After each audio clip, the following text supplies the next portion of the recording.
السلام علیکم ریڈرز، کیسے ہیں آپ سب لوگ؟ امید کرتی ہوں آپ سب لوگ خیریت سے ہوں گے۔ تو آج میں آپ لوگوں کے ساتھ ایج ڈفرنس جو ناول ہے اس کی ایپیسوڈ نمبر 3 لے کے آئی ہوں، اور یہ رومانٹک ناول ہے۔ امید کرتی ہوں کہ آپ سب کو یہ ناول پسند آ رہا ہوگا۔ تو جس نے ابھی تک چینل کو سبسکرائب نہیں کیا وہ سبسکرائب کر لے، لائک کرے اور شیئر کرے۔ اس ناول کی ڈیلی ایپیسوڈ آیا کرے گی۔ اگر آپ لوگوں کا رسپانس اچھا آیا تو میں لوگ ایپیسوڈ دینے کی کوشش کروں گی۔ تو چلے اب ہم ناول کی طرف آتے ہیں۔ اس نے جب اسے دیکھا تھا اس کی راتوں کی نیند اڑ گئی تھی۔ وہ اس کی معصومیت کا دیوانہ ہو گیا تھا۔ وہ بنا اجازت اس کے دل پر پرزبان ہو گئی تھی۔ ملائکہ سے اس کی منگنی اس کے باپ کی خوشی پر ہوئی تھی۔ وہ اس کی ہم عمر تھی اور بچپن سے ساتھ پڑھے تھے۔ وہ اچھی لڑکی تھی لیکن اس کا بولڈنس اسے ایک آنکھ نہیں پاتا تھا۔ وہ اسے سمجھاتا تھا لیکن وہ ایک دن سے زیادہ عمل نہیں کرتی تھی۔ لیکن اس نے سوچ لیا تھا وہ شادی کے بعد اپنے رنگ میں اسے ڈال لے گا۔ لیکن اب اس کے دل پر کسی پری نے قبضہ کر لیا تھا جسے چاہ کر بھی وہ نکال نہیں پا رہا تھا۔ وہ سوچ کے پاگل ہو رہا تھا۔ کل اس کو 2 مہینے کے لیے دبئی جانا تھا۔ وہاں ان کا نیا پروجیکٹ چل رہا تھا۔ اس نے سوچ لیا تھا وہ خود کو 2 مہینے کا وقت دے گا۔ اگر وہ 2 مہینے بعد بھی وہ عزا کو بھول نہیں پایا تو ملائکہ کو پیار سے سمجھائے گا۔ بنا محبت کی شادی سے صرف 2 لوگ برباد ہی ہوتے ہیں۔ وہ دونوں بہن بھائی تقریباً شام کے 4 بجے گھر پہنچے تھے۔ عزا نے تو بہت کہا کہ بھیا بھابھی کو بھی ساتھ لے کر چلتے ہیں، لیکن زریان نے منع کر دیا کہ یہ وقت اس کی بہن کا ہے، بس اس میں کسی بھابھی وابھی کا کوئی کام نہیں۔ عزا نے اپنے لیے اور حالے کے لیے سیم شاپنگ کی تھی اور بھابھی کے لیے بھی اپنی طرف سے بہت خوبصورت سا میک اپ کٹ بھی لیا تحفے کے طور پر۔ زریان نے کہا کہ لنچ باہر کر کے چلتے ہیں، لیکن اس نے کہا کہ وہ لنچ اپنی بھابھی کے ساتھ کرے گی۔ بہت تھکا دیا تم نے مجھے، اس نے بہن سے شکوہ کیا تھا۔ اسے اتنا رکنا شاپنگ پر بالکل بھی پسند نہیں تھا۔ وہ خود بھی آن لائن شاپنگ کیا کرتا تھا۔ بھیا آپ مجھے اکیلے کیوں بول رہے ہیں؟ اس میں حالے کی بھی تو شاپنگ ہے اور بھابھی کی بھی، اس نے منہ بناتے ہوئے جواب دیا تھا۔ اچھا تم فریش ہو جاؤ، میں تمہاری بھابھی صاحبہ کو دیکھتا ہوں ذرا۔ عزا کو کہہ کر اپنے روم کی طرف بڑھ گیا تھا۔ کمرے میں دیکھا تو کوئی نہیں تھا۔ واش روم، ڈریسنگ روم، ہر جگہ دیکھ لیا، وہ کہیں نہیں تھی۔ اسے پریشانی نے گھیر لیا تھا۔ وہ کہاں جا سکتی ہے کیونکہ وہ گارڈ کو منع کر کے گیا تھا کہ اسے باہر نہ نکلنے دے۔ ڈھونڈتے ہوئے وہ باہر آیا تو اسے ایک بیک سائڈ پر بنے جھولے پر بیٹھی نظر آئی تھی۔ سفید شفون کے فراق میں لال دوپٹہ لیے، بالوں کی چوٹی بنائے، وہ میک اپ سے پاک چڑھا لیے اس کے دل میں اتر رہی تھی۔ اسے اس پر کسی پری کا گمان ہوا تھا۔ وہ آہستہ آہستہ چلتا اس کے پاس آیا، جھولے پر بیٹھ گیا۔ وہ اس کے کمر میں بازو ڈال کر اسے کھینچ کر خود کے قریب کیا۔ وہ بہت گہری سوچ میں تھی۔ اچانک افتاد پر بوکھلا گئی تھی۔ جب خود کو دشمن کی گرفت میں دیکھا تو نفرت سے اسے دیکھ کر خود کو اس سے چھڑوانے لگی۔ اب یہ ممکن نہیں ہے، تم خود کو مجھ سے کبھی بھی الگ نہیں کر سکتی، تمہیں ہمیشہ انہی باہوں میں رہنا ہے، اپنے لمس سے میرے دل کو سکون دینا ہے، میری تنہائی کو دور کرنا ہے، میرے سالوں کی طرف کا جواب دینا ہے۔ اس کے کان کی لو کو چھوتے ہوئے آہستہ آہستہ سرگوشی کر رہا تھا۔ اپنے کان پر اس کی گرم سانسیں اوپر سے اس کی بے باک باتیں اسے پاگل کر رہی تھی۔ بے بسی سے اس کی آنکھوں میں آنسو آ گئے تھے۔ اس کے آنسو دیکھ کر زریان کو بھی رحم آ گیا۔ اسے خود سے تھوڑا دور کیا لیکن اس کا ہاتھ نہیں چھوڑا تھا۔ تمہارا اور میرا جو بھی مسئلہ ہے میں چاہوں گا ہم دونوں کے درمیان رہے تو اچھا ہے۔ اس میں اگر تم سب کے سامنے اشتہار لگاؤ گی تو مجھے بالکل بھی اچھا نہیں لگے گا۔ کمرے کے اندر تم جیسا چاہو سلوک کرو، لیکن میری بہن کے ساتھ تم ایک اچھی بھابھی کی طرح پیش آؤ گی اور اس کے سامنے ایک اچھی بیوی بن کر رہو گی میرے ساتھ، ورنہ یہ شرافت سے تمہارے سامنے پیش آ رہا ہوں نہیں آؤں گا۔ اس نے اسے سنجیدگی سے کہا تھا۔ اس کی بات سن کر آنا کا غصہ تو آ گیا۔ ایک کاٹدار نظر سے نے اسے دیکھا۔ اس کو ملے صرف 28 گھنٹے ہوئے تھے، لیکن وہ شخص صرف اس پر حکم چلائے جا رہا تھا اور اپنی منمانی کر رہا تھا، اوپر سے دھمکی بھی دے رہا تھا۔ ایسی کون سی شرافت اس نے دکھائی تھی جو بعد میں نہ دکھانے کی دھمکی دے رہا تھا؟ اسے تو سب سے زیادہ دکھ اپنی ماں کا تھا جنہوں نے اس کی بجائے اپنے دشمنوں کا ساتھ دیا، اور اس سب کے بدلے مجھے کیا ملے گا؟ میں کیوں مانوں تمہاری بات؟ اس نے بھی سوال کیا تھا۔ تمہیں وہ سب ملے گا جو تم چاہتی ہو، سوائے مجھ سے آزادی کے، اس نے بھی جواب دیا۔ اوکے وعدہ کرو پھر جو میں کہوں گی تم مانو گے۔ اس نے اپنا دوسرا ہاتھ آگے کیا تھا۔ تمہیں آزاد کرنے کے علاوہ میں تمہاری ہر بات مانوں گا، بشرطیہ تم عزت سے پیش آؤ گی ہمارے ساتھ۔ اس نے آنا کا ہاتھ تھام لیا تھا۔ مجھے میرے حق مہر کی رقم چاہیے آج ہی۔ اسے لگا تھا وہ اسے کچھ بہت بڑی ڈیمانڈ رکھے گی جسے پوری کرنا اس کے لیے مشکل ہوگا، لیکن حق مہر کی رقم 25 لاکھ اس کے لیے کوئی بڑی بات نہیں تھی۔ اور کچھ؟ دوسرا، مجھے گھر سے نکلنے پر کوئی پابندی نہیں ہوگی۔ اور کچھ؟ اس سے اتنا ٹھنڈا ریئیکشن اسے لگ رہا تھا۔ اور کچھ بول کے وہ اس کا مذاق اڑا رہا ہے۔ ہاں ایک اور شرط ہے، لیکن وہ وقت آنے پر بتاؤں گی، اس نے سر لہجے میں جواب دیا تھا۔ زریان نے سمجھ کر سر ہلایا تھا۔ پہلی بات، تمہارے حق مہر کی رقم کیش کی صورت میں کبرڈ میں تمہارے ساتھ والے لاکر میں پڑی ہے، وہ پیسے تمہارے ہیں، تم جو چاہو کر سکتی ہو، میرا اس سے کوئی تعلق نہیں۔ اور دوسری بات، گھر میں 3 ہی گاڑیاں ہیں، ایک گارڈ کے استعمال میں ہے سیکورٹی کے لیے، ایک میرے استعمال میں ہے، اور ایک گھر میں بیمہ ڈرائیور ہر وقت موجود ہوتی ہے، جب تم چاہو جا سکتی ہو باہر ڈرائیور کے ساتھ یا میرے ساتھ، لیکن پبلک ٹرانسپورٹ کی اجازت بالکل بھی نہیں دوں گا، وہ صرف اپنی امی کے پاس جا سکتی ہو، کہیں اور نہیں۔ اس نے بھی واضح لفظوں میں سمجھایا تھا۔ وہی تمہاری تیسری شرط، انتظار رہے گا مجھے۔ اب چلو اندر، ہماری چیئر نہیں ہے۔ اس کا ہاتھ تھام کر اسے اندر لے گیا تو لانچ میں بیٹھ گئے۔ اسے کچھ فاصلے پر بیٹھا تھا، شاید اپنی بہن کی وجہ سے اتنا لحاظ کیا تھا، ورنہ تو وہ شخص بنا چپکے کوئی بات ہی نہیں کرتا تھا۔ اس نے کھڑا کے سوچا، اس کا دل اب پہلے سے پرسکون ہو گیا تھا۔ حق مہر صرف اپنی ماں کی لاش کروائے گی، لیکن مرزا خاندان سے نفرت جو کہ دو ہی تھی۔ تھوڑی دیر میں ازا بھی روم سے نکل آئی، شاپنگ بیگ کے ساتھ اسے دیکھ کر مسکراہے پیار سے ملی۔ صبح کی بنسبت وہ معصوم لگی تھی۔ سفید فراق میں اسے اپنی بھابھی بہت پسند آئی تھی۔ اس نے اسے اپنا لایا ہوا میک اپ کٹ، خوبصورت سی نوز پن گفٹ کی تھی۔ پہلے تو آنا نے منع کیا، لیکن اس کے اصرار پر لینا ہی پڑا۔ اسے بھی وہ پیاری سی لڑکی بہت پسند آئی تھی۔ زریان تو ایسے بیٹھا تھا جیسے موجود ہی نہ ہو، پوری طرح موبائل میں مصروف۔ اپنے کمرے میں آ کے اسے کچھ سمجھ نہیں آ رہا تھا۔ اسے حالے سے ایسی کسی بھی چیز کی امید نہیں تھی۔ وہ سمجھ گیا تھا یہ سب ماما اور بی جان کے کام تھے۔ اگر وہ بہک جاتا تو اس سے آگے کا سوچ کے اسے پسینے آ رہے تھے۔ مرد تھا، جائز حق تھا، وہ اس کی نگاہ میں تھی۔ اگر وہ بہک جاتا تو وہ کیا کرتا؟ وہ چھوٹی تھی بہت اس سے، وہ اس کی معصومیت برقرار رکھنا چاہتا تھا کیونکہ وہ بہت چھوٹی تھی۔ وہ اسے بیوی بنا کر قبول نہیں کر سکتا تھا۔ اس کی کمٹمنٹ تھی کسی اور سے، وہ توڑ نہیں سکتا تھا۔ 2 بار وہ اس کے قریب آئی تھی، تب سے اس کو حالے کو لے کر عجیب و غریب قسم کے خیال آنے لگے تھے۔ آج بھی وہ عجیب و غریب کیفیت کا شکار تھا۔ وہ واش روم میں گھس گیا تھا، شاور کے نیچے کھڑا ہو گیا۔ آدھے گھنٹے بعد ٹاول باندھ کر وہ واش روم سے باہر نکلا تھا۔ پہلے اس نے سوچا کہ وہ جا کر سو جائے گی، لیکن پھر بی جان کی بات یاد آ گئی کہ شوہر کے کھانے پینے کا خیال رکھنا بیوی کا فرض ہوتا ہے۔ پتہ نہیں انہوں نے سفر میں کچھ کھایا بھی ہوگا یا نہیں۔ یہ سوچ آتی وہ کچن میں گئی اور کھانا گرم کر کے ٹرے پر سجا کے اس کے کمرے کے باہر رکی۔ اس نے ہلکے سے نوک کیا، لیکن جواب نہ آیا۔ اس نے دوبارہ نوک کیا، اب بھی کوئی جواب نہیں آیا تو اس نے ہلکے سے دروازہ پش کیا تھا تو دروازہ کھلتا گیا۔ اس نے دروازے سے ہی اندر روم میں چاروں طرف نظر دوڑائی تھی تو کہیں نظر نہیں آیا۔ واش روم کا دروازہ بند تھا، شاید واش روم میں تھا۔ بہت دوڑائی، ٹرے ٹیبل پر رکھی اور انتظار کرنے لگی تاکہ پوچھ سکے کہ کسی اور چیز کی ضرورت تو نہیں، کیونکہ ماما بھی اکثر ایسا ہی کرتی ہیں بابا کے ساتھ۔ یہ اتنی دیر کیوں لگا رہے ہیں اور کیوں نہیں رہے، پتہ نہیں واش روم میں ہے بھی یا نہیں۔ جب مزید 10 منٹ گزرے تو وہ سوچنے لگی، پھر آہستہ سے قدم بڑھاتی واش روم کے دروازے پر آئی تھی۔ اسے آواز دے سکے لیکن اسے کسی قسم کی کوئی ہلچل محسوس نہیں ہوئی۔ اندر سے تو وہ گھبرا گئی۔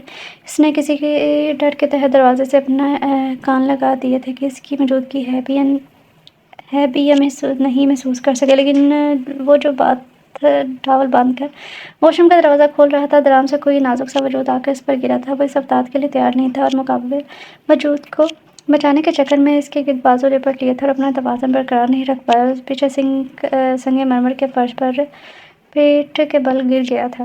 وہ جو کان لگائے اپنا سارا وزن دروازے پر ڈالے کھڑی تھی، دروازہ کھولنے پر خود کو سنبھال نہیں پائی اور ریحان کے سینے سے لگی پیچھے گر پڑی اور بے دہانی میں اس کے ہونٹ ریحان کے سینے پر ثابت ہو گئے تھے۔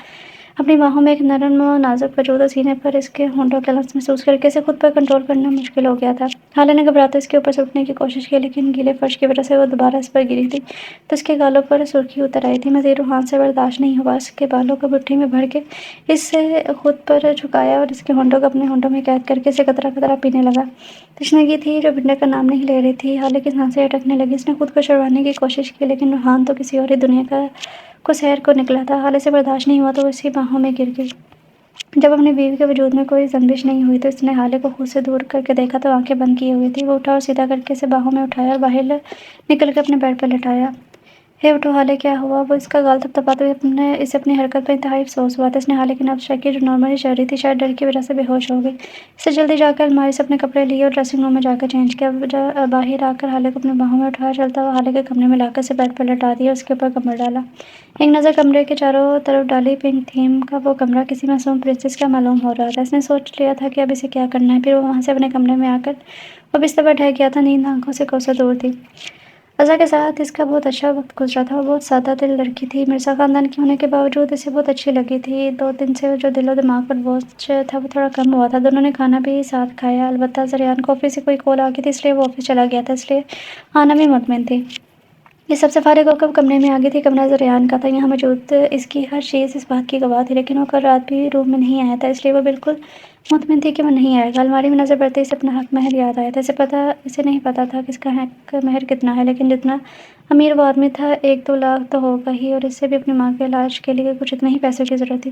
اس نے الماری میں موجود لاکر چیک کیا تو اس میں 1000 کے نوٹ کی 25 گٹھیاں تھیں۔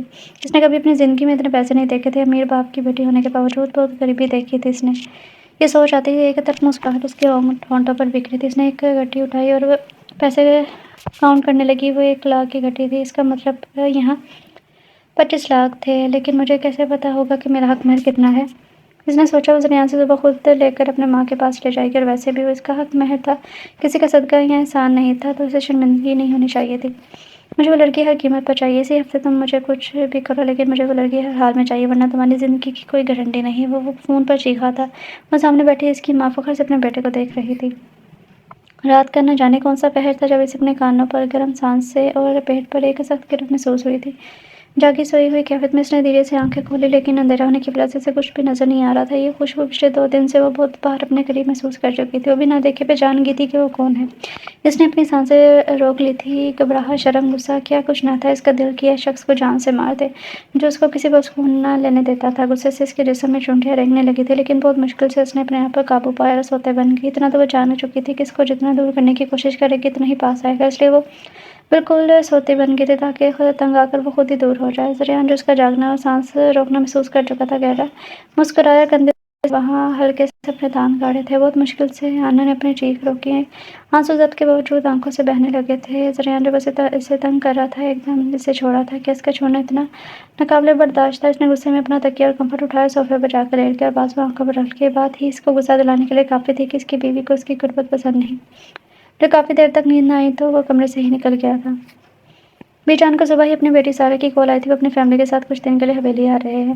بی جان اور فائزہ خوشی سے صبح سے ان کے لیے تیاریاں کر رہی تھی۔ حالے کو صبح سے بہت تیز بخار تھا۔ فائزہ بیگم سے دوائی کے ساتھ زبردستی تھوڑا سا ناشتہ کروا کر آرام کرنے کا کہتی باہر آ گئی تھی اور ملازموں کو ہدایت دے رہی تھی۔ وہ کمرے سے فریش سا باہر نکلا تو ایک نظر گھر میں مچی افراتفری پر ڈالی اور سر جھٹک کر دادا جان کے کمرے کی طرف بڑھ گیا۔ اس نے دروازے پر دستک دی۔ آ جاؤ۔ اندر سے دادا جان کی آواز آئی تھی۔ السلام علیکم۔ اس نے سلام کیا۔ دادا جان شاید کہیں جانے کی تیاری کر رہے تھے۔ سر کے اشارے سے سلام کا جواب دیا اور برخدا خیریت میں تشریف لائے ہیں آپ، ورنہ آپ کو تو فرصت ہی نہیں ملتی اپنے گھر والوں کے لیے۔ اب تو ایک عدد بیوی بھی موجود ہے، پھر باہر کون سے ایسے کام ہوتے ہیں کہ گھر آنے کا ٹائم نہیں ملتا۔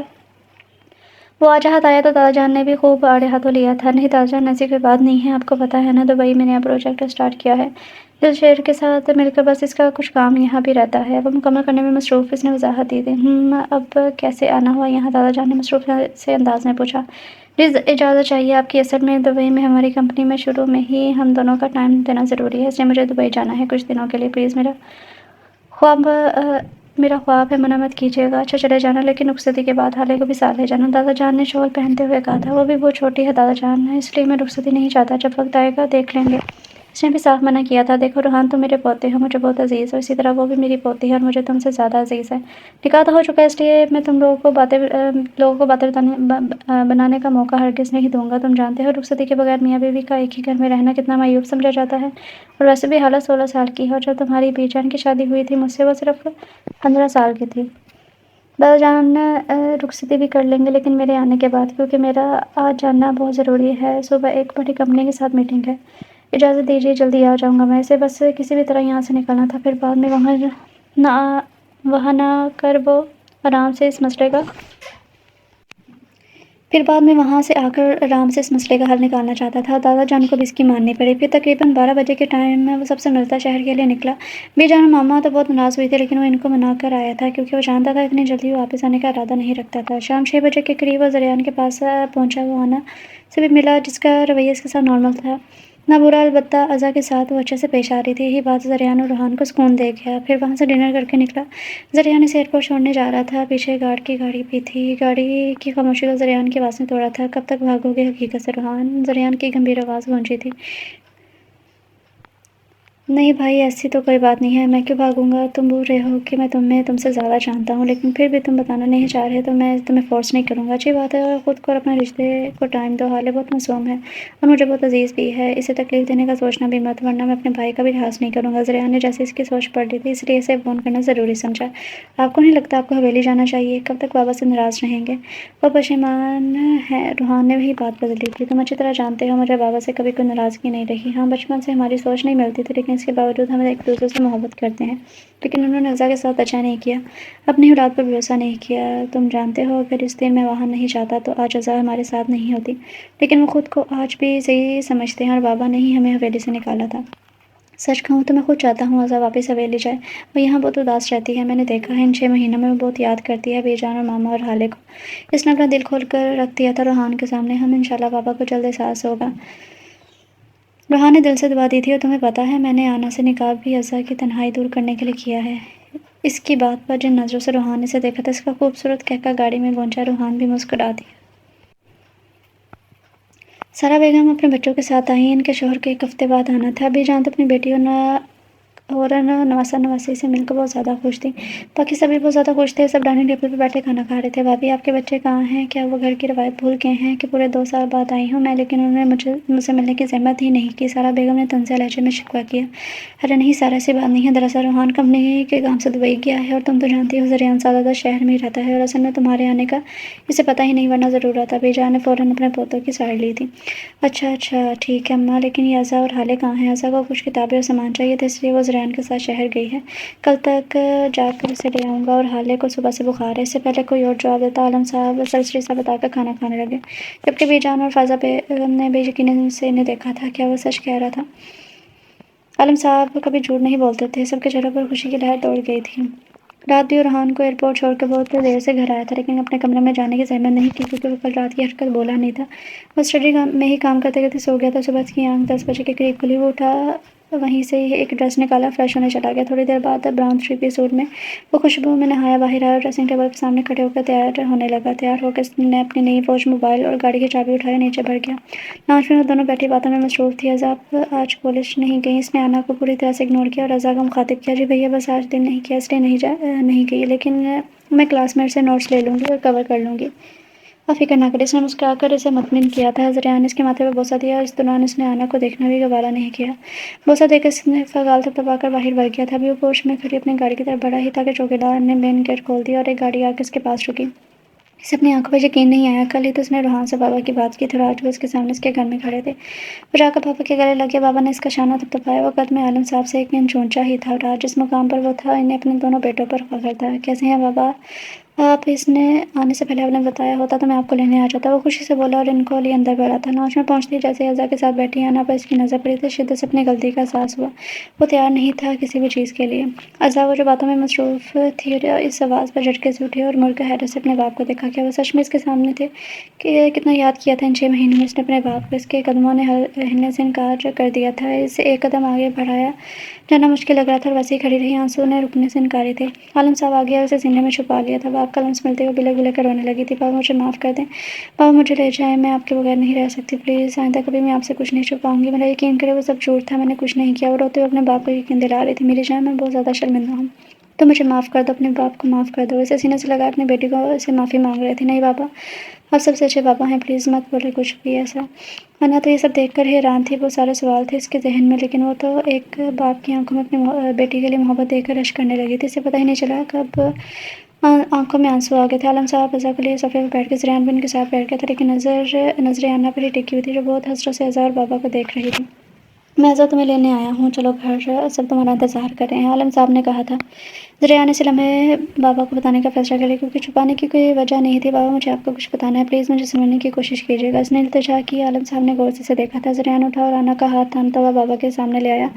بابا یہ میری بیوی ہے، 4 دن پہلے ہی ہمارا نکاح ہوا ہے، بس کچھ ایمرجنسی کی وجہ سے میں آپ کو بتا نہیں سکا، مجھے معاف کر دیجیے گا۔ وہ گھٹنوں کے بل ان کے سامنے بیٹھا ان کو سمجھانے کی کوشش کرنے لگا۔ عالم صاحب جو اتنی دیر سے ہی اسے آنا کی دوست سمجھ رہے تھے، زریان کی بیوی کے روپ میں دیکھ کر غصے سے لال ہو گئے۔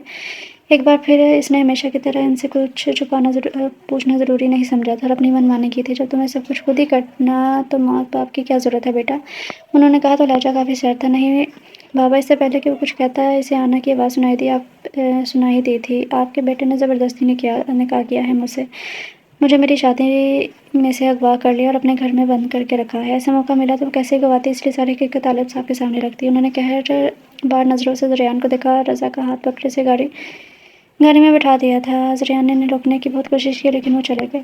زریان نے پیچھے مڑ کے اسے دیکھا، جس کی آنکھوں میں آنسو کے ساتھ ساتھ مسکراہٹ بھی تھی۔ اس کا دل کیا اس لڑکی کو جان سے مار دے، لیکن ضد کر کے گاڑی میں بیٹھا خود بھی نکل گیا۔ اگر وہ رکتا تو یقیناً بہت بڑا نقصان ہو جاتا، اس لیے وہ گھر سے نکل گیا تھا۔ سب کے جانے کے بعد آنا بھی دوسری گاڑی میں بیٹھ کر گئی تو ڈرائیور نے خاموشی سے گاڑی چلا دی۔ شاید اسے پہلے ہی زریان نے سمجھایا ہوا تھا، اس لیے آج کسی نے اسے روکنے کی کوشش نہیں کی۔ جیسے دبئی ایئرپورٹ سے باہر نکلا، ہر کوئی مڑ مڑ کے اسے دیکھ رہا تھا۔ بلو جینس کے ساتھ وائٹ شرٹ پہنے بکھرے بالوں کے ساتھ وہ بہت وجیہہ لگ رہا تھا، اوپر سے اس کی بیجے ہونٹ کی وجہ سے ابھرتا ڈمپل سب کو اپنی جانب کھینچ رہا تھا۔ آپ جانتے ہیں آپ کے پوتے نے کیا گل کھلایا ہے شہر میں، شروع سے ہی اس کی ہر ضد پوری کر کے آپ لوگوں نے اسے خود سر بنا دیا ہے۔ آج اس کو کسی کی ضرورت نہیں، ہر بار اپنی مرضی کرتا ہے۔ کسی کی بیٹی کو زبردستی اغوا کر کے نکاح کیا ہے اس نے۔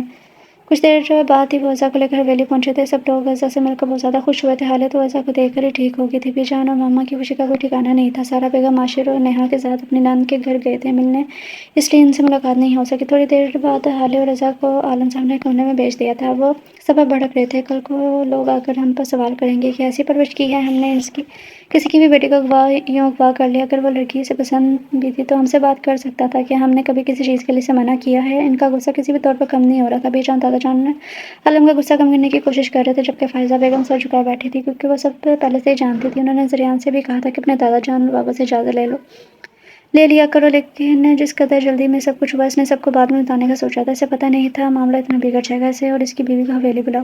دادا جان نے فیصلہ سنایا تھا جو عالم صاحب کو ہرگز پسند نہیں آیا تھا۔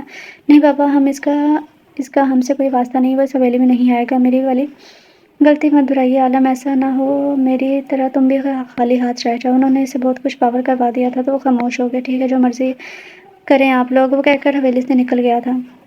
وہ اپنے گھر آئی تھی ناراضگی اپنی جگہ، لیکن اس حالت میں وہ رائمہ بیگم کو اکیلا چھوڑ نہیں سکتی تھی۔ لیکن اس کے گھر میں ایک دوسرے فرد کا اضافہ دیکھ کر وہ چونکی تھی۔ پھر امی نے بتایا کہ زریان کے گھر کام کرنے والی ریشمہ کی بہن رشیدہ بیوہ ہے، اس کی ایک بیٹی بھی تھی 8 سال کی۔ وہ بہت باپردہ خاتون تھی اور رائمہ بیگم کا اکیلے رہنا بھی ٹھیک نہیں تھا، اس لیے زریان نے ان کو ان کے گھر رکھوا لیا تاکہ تنہائی کا احساس بھی نہ ہو اور اس عورت کا بھی بھلا ہو جائے۔ اس کے بار بار منع کرنے کے بعد بھی گھر کی ہر ضرورت کا سامان اس نے رکھوایا۔ زریان نے تو ان کو کہا تھا کہ چل کر ان کے ساتھ رہیں، لیکن وہ راضی نہیں ہوئی۔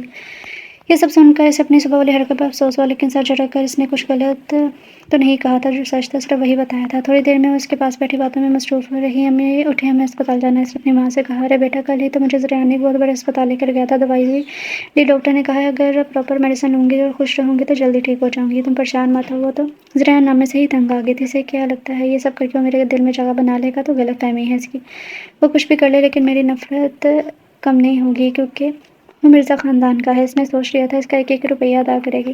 اس نے دل میں سوچا اور رائمہ بیگم سے مل کر گھر سے نکل آئی تھی۔ ڈرائیور کو اس نے پہلے ہی بھیج دیا تھا، وہ خود کال کر کے بلا لے گی، لیکن بعد میں خیال آیا اس کے پاس تو فون ہی نہیں ہے، اس لیے وہ کال نہیں کر سکتی اور رکشے میں بیٹھ کے گھر کے لیے نکل گئی۔ ابھی آدھے راستے میں پہنچی تھی کہ گاڑی نے ان کا راستہ روک لیا اور اس میں سے 5 ہٹے کٹے مرد نکل آئے جن کے ہاتھ میں گن تھی۔ رکشے والے کے ساتھ وہ بھی گھبرا گئی، اس نے فوراً اپنا منہ چھپا لیا دوپٹے سے۔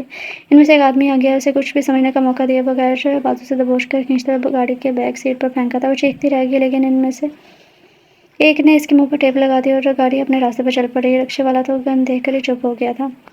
وہ آفس میں کسی فائل میں پوری طرح غرق تھا۔ موبائل کی بیپ پر بھی اس نے نام دیکھا تو سیکنڈ سے پہلے کال اٹھائی۔ یقیناً خبر جنگل میں آگ کی طرح پھیل چکی تھی۔ السلام علیکم دادا جان۔ وعلیکم السلام برخدا، کل شام سے پہلے آپ کو حویلی میں موجود ہونا ہے اپنی بیوی کے ساتھ۔ اپنی بات کہہ کے اس نے پہلے کہ وہ کچھ کہتا دادا جان نے کھٹاک سے فون کال کاٹ دی تھی۔ دادا جان نے کہا تو لازمی جانا تھا، کچھ سوچ کر وہ گھر کے لیے نکل پڑا تھا۔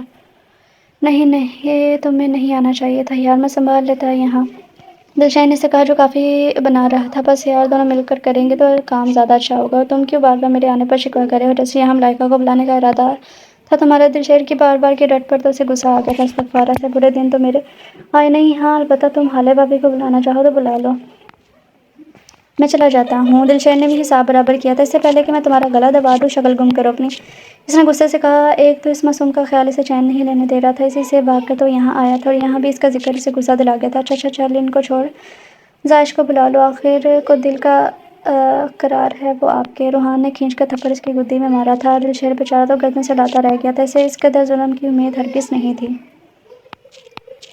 وہ لوگ اسے ایک کھنڈرنما گھر میں لے آئے تھے اور سب نظر آ رہا تھا لیکن بول نہیں پا رہی تھی، آنسو آنکھوں سے بہنے لگے تھے۔ اسے کھینچ کر گاڑی سے باہر نکالا گیا اور آگے چلنے کا اشارہ کیا گیا۔ وہ زیادہ ڈر گئی تھی، وہ ان کی باتوں پر عمل کرتے ہوئے آگے چلنے لگی۔ اس کے دل سے پورے راستے میں بس ایک ہی دعا نکلی، اللہ پاک بس کہیں سے بھی زریان کو بھیج دیں۔ ان حبشی نما مردوں کے بیچ سے اپنی جان نکلتی ہوئی محسوس ہوتی، اوپر سے ان کے ہاتھ میں موجود گن نے باقی کی کسر پوری کر دی تھی۔ وہ بہت مشکل سے کانپ رہی تھی، اسے اپنا وجود اٹھانا بھی مشکل ہو گیا تھا۔ ختم۔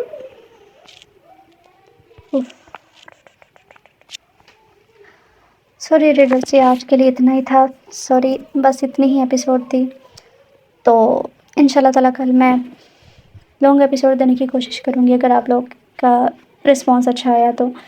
ناول پھر بھی میں یہی کہوں گی کہ مجھے تو انٹرسٹنگ لگ رہا ہے، اچھا لگ رہا ہے، امید کرتی ہوں کہ آپ سب کو بھی پسند آ رہا ہوگا۔ تو ملتے ہیں کل نیو ایپیسوڈ کے ساتھ، اب تک کے لیے اپنا خیال رکھیں، خوش رہیں، اللہ حافظ۔